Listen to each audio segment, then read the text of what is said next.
Welcome back, y'all, to another episode of Blue Couch Therapy. It's your host, Ruhagobi. Yeah, man. So the topic of today's discussion is going to be, how do you stay certain during uncertain times? How do you stay certain during uncertain times? All right, I just want to make sure that's my topic for today. Yeah, how to stay optimistic during uncertain times. Guys, I'm an optimistic person by nature. Like, I was born this way, with this heart of happiness, with this heart of joy, gratitude, and content. What I've learned along my journey is discernment. That's one of the ones that I've been working through. Patience is another virtue. And like, how do I remain optimistic? It's funny because even during times of struggle, I've been labeled toxic positivity. I think that's one of the new terms that I've heard recently. Toxic positivity. So how do I remain optimistic during uncertain times? Guys, I'm living in an uncertain time right now. Right now, the economy is whatever they say. I think it's in the toilet, if I'm not mistaken. Perhaps they say a recession's on the way. What I've been hearing, Trump is imposing crazy tariffs on Canada, cars, and all these things. So grocery prices are going up. Uncertainty in the job market and all these things. But yet still, guys, I'm optimistic as heck, you know? I literally was just reading in my locker earlier today. Today, by the way, is April the 4th. I was just reading in my locker today, and then I went to the park, which I'm here currently as I speak to you guys right now. I went to the park, and then I was just sunbathing. Like, I was reading in my locker. I came to the park, and then I was reading in my car, and then I just took a cat nap and just sunbathed, just bathing in the sun, enjoying the day, you know. And then I'm like to myself, then the idea came to me, you know, with all these uncertain things, how do I, me personally, True Hagobi, Cody Dujon, stay optimistic about the future? To be honest, I read a lot. To me, that is one of the greatest things in my life that has allowed me to feel stability and certainty, especially the Bible, especially whatever spiritual text in which you read. I read a lot of spiritual texts, so that's a story for another day. But I just say this to you, so like, whatever you believe, whatever, if you follow any kind of organized religion, or if you follow any kind of whatever your text is, but I'll keep it simple. I'm just gonna talk about me right now. So what keeps me going, guys, what keeps me optimistic is the Bible, yo. Literally, I've been telling everybody who will listen to me to listen and who's experiencing this hardship, because I've noticed that, like, everybody is experiencing some kind of hardship right now, you know? So it's kind of like in this time period where we are seeing things change, because we're living in a simulation, and it's spring right now, guys. So this is technically the new year. This is the new year. The seeds that we're planting now, I firmly believe we're going to be manifesting them by the summertime. So as we document our journey every day, we're going to continue to see how things happen, right? So just gotta check to make sure that we're still recording. So yeah, I just say this to say, guys, that I experience my sense of optimism is grounded through my study and through my reading of the Word, because there's a promise. There's promises and promises and promises in the Bible. So all those people that say they believe, you know what I'm talking about. And I was just saying that I encourage literally everybody that I can talk to who's experiencing this kind of turmoil to read John chapter 14. John chapter 14. I'm paraphrasing here now. I don't have the Bible in front of me right now. But it just talks about, let your heart be still. Let your heart be still during these uncertain times. And I'm experiencing uncertain times. I don't know when my next lump sum of money is going to come in. Funnily enough, guys, I noticed that it is coming to me in different ways, though. Because, for example, I was just saying to myself, to my father, I'm just like, okay, I don't work for money. Money works for me. I don't need a job. I just need to work. You know what I'm saying? I just need to get busy. I just need to get active in the community, and things will be bestowed upon to me. So, and then as I was experiencing that fear of lack, I just said to myself, okay, I'm staying focused. I'm staying true to the vision, to the promise of the Bible, where they talk about, though your vision may tarry, wait. I think that's Habakkuk. In Habakkuk, they speak about that. And I'm just waiting, and I'm just believing. Not even believing, it's more than belief. I know I know that it's done. You know what I'm saying? I know that the things that I pray for are here already. I know that I'm experiencing it. I know that I'm on tour. I know that I'm traveling city to city to record my show, to share music with the people, to enjoy this lived experience, to explore the world as a star child. So I say all this to say, guys, that's one of my favorite sayings. I say all this to say is that, like, I don't even believe it. I know it. I know it. I know it. Because it's like, even in John chapter 14, it said, like, you believe in God, so believe in me. You know what I'm saying? Like, you believe in God, but yet still you're worried about it. You're worried about where the money's going to come from. You're worried about, man, honestly, even today as I speak to you guys, like, counts as negative, money coming in, money going, and I'm like to myself, okay, cool. What am I to be worried about? What am I to be worried about? I've already seen the promise. I've already seen the end result. I just have to wait my turn, smile along the way, and keep it pushing, you know? Because let me tell you guys this, as I was just saying to myself, I'm like, okay, money comes to me effortlessly. I allow easy money to come into my life. I learned that one through Abraham Hicks.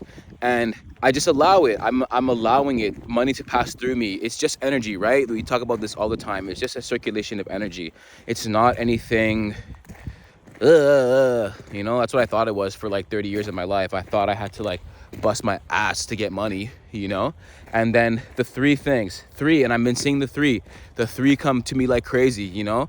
I'm seeing in my dreams, I'm seeing the three, and I was just tweeting about it, or I was just talking about that on Threads. The three represents the fact that your material or your manifestation made material, freedom, body, mind, and spirit connection coming together. So it's like, it's funny because even in the last week, I've had three experiences proving my affirmations, proving the fact that like money comes to me easily. I allow things to come into my life effortlessly. The first one, let me tell you guys, the first one was e-transfer. I'm currently a student at the Canadian College, and if I refer people to the school, I get paid as well too. So I was like to myself, originally I was trying to get an increase in a loan for like $3,500. So I said, okay, that'll take me for another month. I called the people, they said nah. So I said, okay, no stress, whatever. And then I was like to myself, okay, well, maybe I'm gonna have to do something, you know, maybe I have to. And then that's like my old thinking, where I'm gonna have to use my physical body in order to like make things work, right? And then I said to myself, okay, no, money come to me easily, money come to me now.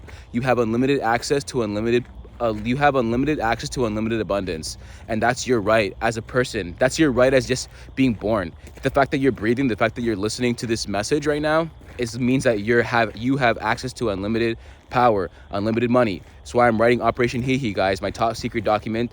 And not to be fooled, this one is a top secret document one, so this is gonna be very expensive. It's not like my regular guides. And I just say all this to say that I'm like to myself, it's interesting to see. So the first time it was Thursday, and I was just, okay, I allow money to come into my life. I allow money to come into my life easily and effortlessly. And Friday, by the time Friday came, Friday morning hit, I got an e-transfer for $1,000. And guys, this is no cap. I have the screenshots, everything. If you want to see it, I can show you. So the first one, I got $1,000. I got $1,000 e-transfer deposited into my account. Great. I used half of it to pay my American Express so that my account didn't get closed, because the cards is full, guys. At this time that I'm talking to you, cards is full, bank accounts on overdraft. And I'm not really worried about it, because I know I've already seen the future. I've seen the bigger picture. Malachi chapter 3:10, I believe it is. It says, trust and God will pour out a blessing. Test yourself. See if you're in the faith that God will not pour out a blessing that you have no room to store. So that's why I have all these bank accounts. I have all these things. And currently, yeah, things are overdrawn, but not for long. Acts chapter 2 tells us that we'll be receiving the gift of the Holy Ghost, of the Holy Spirit, within a few days. And I know for a fact that, like, when they say a few days in reference to biblical text, it doesn't necessarily mean a 24-hour period. But it's just saying to the point of, like, it's here. So that was number one. I got $1,000. And then another day, something in my spirit told me to go check my old mailbox. I used to live at an old house that I don't stay at anymore at this time. But the mailbox is there. And I know sometimes you get old mail for quite some time after you leave a property. So I went to go see that place, open it up. Lo and behold, there's a check in there for me for $200. Oh man, I don't even remember what day it is. I'll have to find out what I can find the dates for you guys. I can find the dates for you because I did a live stream. I did it on the live stream. I was driving to the place and I said, yo, I wonder how big the check is going to be for me. Not knowing that there was one in there, you know? So in my mind, I'm driving there. I'm like, there's going to be a check for me in there. Let me go see what's up and let's see how much it's for. So then I go there, pick up the check, $200. Ping. That was another nice surprise. Grateful. Because in all things, guys, too, like I'm going forward and I might to myself before bed, when I wake up, I might to myself, wonderful things are happening. Wonderful things are going to happen to me as early as today. Wonderful things are happening in my life. Wonderful things are happening in my life. Look where I am, guys. You know what I'm saying? Like, we're active. We're outside. We get to see the beauty. We get to see the beauty that is nature, that is... And it's fall, so it's not even like, or sorry, it's spring, so the stuff isn't even out yet. The trees aren't even back yet, you know? That's number 2. And then today was number 3. Today's the 4th. So I'm having people PADs, pre-authorized debits on my account, which actually, guys, are the worst thing that you can ever do. This is just kind of a tangent on a finance tangent, but it's like never get yourself in a position where you're getting pre-authorized debits taken out of your account unless it's like mandatory. But even still, I'd rather not, because if I'm going to pay anybody, I'll just pay you, you know? But all this pre-authorized debit where they just go into your account and take your money, those are the worst. Those are the worst, the most greediest scammers of them all. Currently, insurance and a couple high interest loans that I took out are doing that now. So literally, like, greedy people, hands in your pocket, the worst thing you can do. So, and then the third one was today, where I was like to myself, okay, I'm not looking at everything. I know what's to come out. I know there's enough money in there for today. And then I went in to check the account because they were just showing me what I had left, what I was overdrawn by. And I'm like, okay, cool. And I'm like, oh, this is more than I was expecting. Let me just go check it out and just to make sure and see Wagwan, because you could literally be thinking to yourself, in my head, I'm thinking to myself as I'm going upstairs to read, I'm like to myself, okay, the number that I'm calling into the universe is 888,357 profit. So I'm in my head, I'm like to myself, okay, you're thinking to yourself about this on the right hemisphere, that's what you want, that's what you're gonna get. But your left side is just kind of like, oh, well, you know, what about this? But literally, like, somebody could just transfer that money. You could just wake up and then that money could just be transferred into your account. Could just be transferred into a Coinbase wallet. Something you don't even know, you know? But just one day you just wake up and there's a transfer there, and then you get an email that says services rendered. You know, I'm just saying for an example. But even for the third example, then I got a GST today. So then I woke up and I checked the account and we had GST in there, another $124. So the funny thing about it is that I have to, actually after I record these videos, I'm going to be in the park for a little bit longer. But after I record all these videos, I got to go to the dollar store and get a piggy bank because I have to start collecting my 10%. 10% is yours to keep. And no matter what happens, no matter what his account is overdrawn or whatever, like, I still got to keep my 10%. You know what I'm saying? I still have to keep my portion of it. So to answer the question again, guys, to sum it all up, how do I stay focused? How do I stay optimistic? You guys want to see a caterpillar or no? I'm going to show y'all.